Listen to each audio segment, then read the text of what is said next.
और संभल में हिंसा हुई। अब मस्जिद के दोबारा सर्वे और हिंसा में मारे गए 4 लोगों की मौत पर सवाल उठ रहे हैं। बहस हो रही है, सवाल विपक्ष उठा रहा है। जिन 4 लोगों की हिंसा में गोली लगने से मौत हुई, वो गोलियां किसके तमंचे से निकली।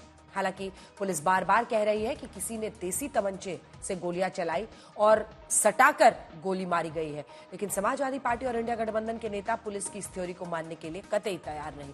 अब तो समाजवादी पार्टी के नेता ने ये तक आरोप लगा दिया है कि यूपी पुलिस 2 तरह के हथियार रखती है, एक सरकारी, एक गैर कानूनी। स्पेशल रिपोर्ट देखिए, आखिर इस आरोप का मतलब क्या है। संभल की शाही जामा मस्जिद के सर्वे के दौरान जो हिंसा भड़की और हिंसा में जिस तरह से 4 लोगों की मौत हो गई, अब इस पर सियासत धधक रही है। एक तरफ विपक्ष का दावा है कि यूपी पुलिस ने ही गोली चलाई, जिसमें 4 लोगों की मौत हो गई। दूसरी तरफ पुलिस का दावा है कि गोली देसी तमंचे से चली है और सटाकर यानी पॉइंट ब्लैंक से गोली मारी गई। यूपी पुलिस पोस्टमार्टम रिपोर्ट का हवाला दे रही है, लेकिन पुलिस और नेताओं की इस बहस में अब नया एंगल आ गया है। जी हाँ, समाजवादी पार्टी के नेता माता प्रसाद पांडे दावा कर रहे हैं कि पुलिस 2 तरह के हथियार रखती है। पुलिस कभी अपनी करनी को देखती है, पुलिस अपने किए हुए कार्यों की जिम्मेदारी लेती है। ये गोली लगी, इनका कहना आपस में मारेंगे, आप बताएं कोई एक दूसरों को आपस में मारेंगे। आजकल ये प्रवृत्ति चल गई है, पुलिस 2 असलहा रखती है। एक वो असलहा रखती है जो गैर कानूनी है और एक उनके पास सरकारी है। तो जहाँ गोली चलाना होता है, बहुत कम अवसर पर सरकारी असलहे चलाते नहीं, जो दूसरे प्रकार के असलहा रखते हैं उसी से गोली चलाते हैं। जिस प्रकार से उपद्रवियों ने इस घटना को अंजाम दिया है, वो निश्चित रूप से मैं कह सकता हूं कि उसी घटना का में ये लोग सब स्थिति बनी है।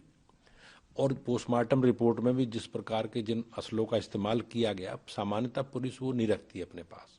बिल्कुल पुलिस गोली चलाते है, लेकिन वो गोली जो है, मैं तो एक पूर्व पुलिस अधिकारी हूँ, उसमें टीयर गैस गन फायर हो रहे हैं, रबर बुलेट फायर हो रहा है, और जो एक गन आप देख रहे हैं एक पुलिस का जवान फायर कर रहा है, वो पंप एक्शन 12 बोर बंदूक है।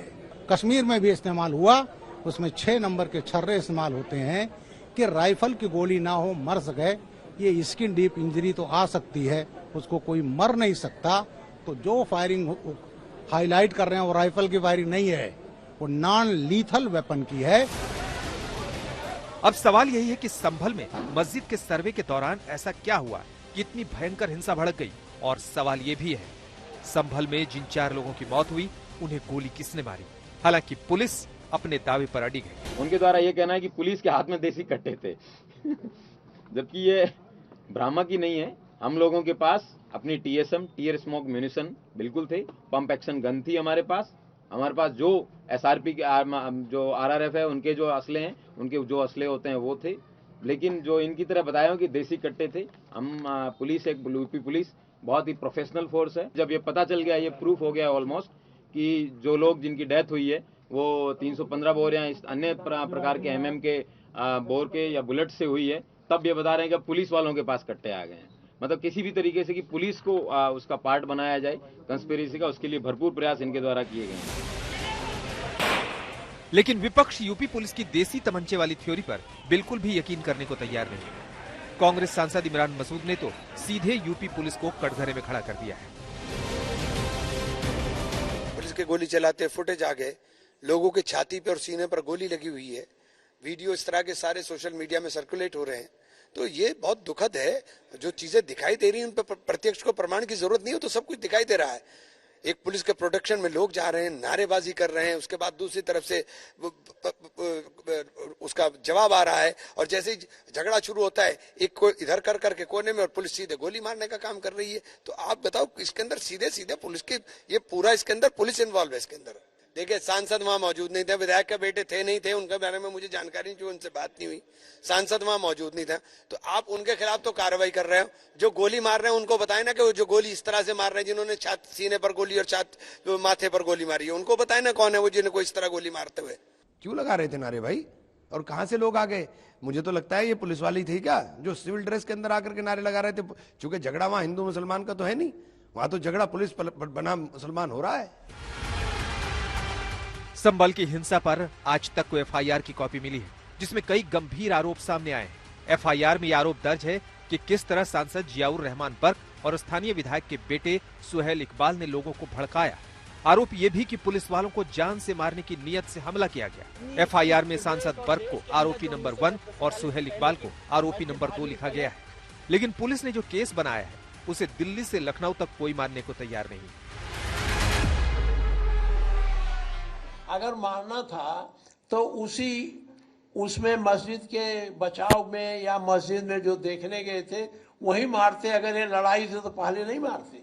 ये पुलिस अपने बचाव के लिए कर रहे हैं, क्योंकि पुलिस बुरी तरह फंसी हुई है और इनकी गोली से इनके मारे हुए लोग हैं वो 4 लोग। मैं समझता हूँ ये वॉल्यूशन है कॉन्स्टिट्यूशन का कि आप जो है गोली से जो है देश चलाना चाहते हैं, सरकार चलाना चाहते हैं। लोगों के अपने अधिकार हैं, वो संवैधानिक तरीके से जो है अपने आंदोलन करें। मैं हिंसा का समर्थन नहीं करता, लेकिन हिंसा की आड़ में गोली चलाकर जो है लोगों की जान लेना, मैं इसको भी सही नहीं मानता। यूपी में खास तौर पे पुलिस का जो है क्रिमिनलाइजेशन कर दिया है इन लोगों ने पुलिस का। और जिस हिसाब से ये लोग चाहते हैं कि दंगा, हेट्रेड, नफरत फैलाओ, हिंदू मुसलमान दंगा किसी भी कीमत पे कराओ और यूपी से पूरे देश में माहौल बनाओ। संभल हिंसा पर सियासत थोड़ी बहुत नहीं बल्कि बहुत ज्यादा हो रही है। विपक्ष मस्जिद के सर्वे से लेकर हिंसा में मारे गए 4 लोगों और पुलिस पर लगातार सवाल उठा रहा है। संभल हिंसा की मजिस्ट्रेट जांच के आदेश हो गए हैं। अब इस जांच में क्या निकल कर आता है इसका भी सबको इंतजार है। आज तक ब्यूरो। संभल में हिंसा फैलाने का मास्टरमाइंड कौन है? क्योंकि संभल हिंसा से जुड़े आज कई वीडियो सामने आए जिसमें साफ दिख रहा है कि संभल में हिंसा सुनियोजित साजिश का हिस्सा थी। यहां उपद्रव अचानक नहीं हुआ, क्योंकि संभल से समाजवादी पार्टी के सांसद जियाउर रहमान बर्क के एक वीडियो को लेकर दावा किया जा रहा है। 22 नवंबर का ये वीडियो है। दावे के मुताबिक इस वीडियो में जियाउर रहमान बर्क जुमे की नमाज के फौरन बाद भड़काऊ बयानबाजी करते हुए दिखाई दे रहे हैं। पुलिस ने सांसद जियाउर रहमान बर्क के खिलाफ मुकदमा दर्ज किया है, लेकिन समाजवादी पार्टी कह रही है कि ये मुकदमा झूठा है। सांसद जियाउर रहमान बर्क जो है वो तो हिंसा वाले दिन संभल में नहीं बल्कि बेंगलुरु में थे।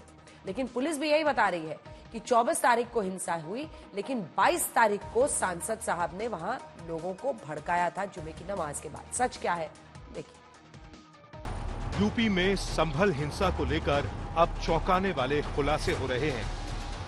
पुलिस दावा कर रही है कि एक सोची समझी साजिश के तहत संभल हिंसा को अंजाम दिया गया। पुलिस का ये भी कहना है कि संभल से समाजवादी पार्टी के सांसद जियाउर रहमान बर्क से लेकर विधायक इकबाल महमूद के बेटे सुहेल इकबाल और मस्जिद के सदर जफर अली की हिंसा में अहम भूमिका है। पुलिस ने अब तक 7 एफआईआर दर्ज की है। कुल 2 दर्जन से ज्यादा लोग नामजद हैं और 2750 अज्ञात हैं। सांसद बर्क और विधायक के बेटे पर भीड़ को हिंसा के लिए उकसाने का आरोप है। अब बर्क का 22 नवंबर शुक्रवार का एक वीडियो सामने आया है। वीडियो में दावा किया जा रहा है कि जुमे की नमाज के बाद संभल के सांसद जियाउर रहमान बर्क ने भीड़ के बीच मस्जिद में कहा था कि ये मस्जिद कयामत तक रहेगी, चाहे पुलिस जितने ड्रोन लगा ले। उन्होंने लोगों के बीच में खड़े होकर ऐलान किया कि वो पुलिस और प्रशासन से दबने वाले नहीं हैं। मुसलमान है तो उसकी जगह पे भी जबरदस्ती आप उसकी सहमति के बगैर धार्मिक स्थल नहीं बना सकते, तब तक वो जायज नहीं होगा। हम पुलिस प्रशासन और सरकार से दबने वाले थोड़ी हैं। अरे हम इस देश के मालिक हैं, नौकर गुलाम नहीं हैं। हमें बोलने का, हमें अपने धर्म को अपनाने का, हमारे अपने धार्मिक स्थलों की हिफाजत करने का हमारा फर्ज बनता है और हम कानूनी लड़ाई को लड़ेंगे। और मैं प्रयास करूंगा, पार्लियामेंट का सेशन शुरू होने वाला है 25 तारीख से। मैं कोशिश करूंगा कि इस मसले को इंशाल्लाह कि मुझे बोलने का मौका मिले पार्लियामेंट में, मुझे मौका मिलेगा तो मैं इस बात को पार्लियामेंट के अंदर भी उठाऊंगा। ये कितने भी, मैं खुले उससे कह रहा हूँ, कितने 10 चाहे ड्रोन कैमरे यहाँ पे लिया है, मैं खुली उससे आवाज को अपनी कह रहा हूँ, ये मस्जिद थी, मस्जिद है और इंशाल्लाह मस्जिद रहेगी कयामत तक। देश संविधान से चलेगा, ये देश कानून से चलेगा। हमारी पार्लियामेंट ने प्लेस ऑफ वर्शिप एक्ट बनाया था, उसके अंदर सीधे सीधे ये है कि जो 15 अगस्त 1947 से पहले जो भी धार्मिक स्थल अपनी जगह है वो अपनी जगह रहेंगी। आपको बता दें कि संभल हिंसा में पुलिस ने अब तक 25 आरोपियों को गिरफ्तार कर जेल भेज दिया है। संभल के एसपी के बिश्नोई साफ साफ कह रहे हैं कि सांसद वर्ग के बयान के चलते संभल में हिंसा भड़की। अब पूरी की पूरी समाजवादी पार्टी सांसद जियाउर रहमान वर्ग के सपोर्ट में खड़ी हो गई है। अखिलेश तो यहाँ तक कह रहे हैं कि उनके सांसद पर सारे आरोप झूठे हैं और सर्वे टीम के साथ बीजेपी के कार्यकर्ता थे जो लोगों को भड़का रहे थे। गम के साए में कैसे उत्सव मनाया जा सकता है जहां जाने चली गई और न्याय नहीं मिल रहा है। तमाम हजारों लोगों को झूठे मुकदमे में फंसाया जा रहा है। वहां के सांसद, वहां के विधायक और उनके पुत्र पर झूठे मुकदमे लगाए रहे हैं। पूरी गलती है तो वो सरकार की है। सर्वे जब एक बार हो चुका था फिर दोबारा सर्वे क्यों करना? क्या सर्वे के साथ और सर्वे टीम के साथ बीजेपी के कार्यकर्ता थे जो भड़का रहे थे? अखिलेश यादव जी ये बताएं राहुल गांधी कि जियाउल रहमान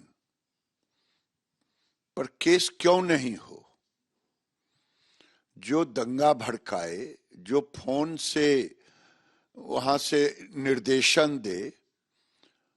आखिर ये कौन लोग थे जो एकाएक हजारों हजार की संख्या में आ गए, कैसे आ गए? इस पर तो अखिलेश यादव की जुबान नहीं खुलती, राहुल गांधी की जुबान नहीं खुलती। जो दंगा नाच हुआ और इसमें पुलिस ने जो गुंडागर्दी की है, उत्पीड़न किया है, नरसंहार किया है, इस मामले को सदन चल रहा है, उसमें इस बात को सांसद उठा न पावे और असलियत को खोल न पावे, इसलिए उसकी आवाज को दबाने के लिए उसके ऊपर एफआईआर की है। संभल हिंसा को लेकर समाजवादी पार्टी सीधे सीएम योगी पर अटैक कर रही है। उत्तर प्रदेश के मुख्यमंत्री तो चाहते ही थे इस प्रदेश में आग लगे, उन्हें तो इसी से लाभ होता है, हम क्यों चाहेंगे? देखिए, जो स्वयं हिंसक लोग होते हैं उनको इस प्रकार की भाषा बोलने की जरूरत नहीं।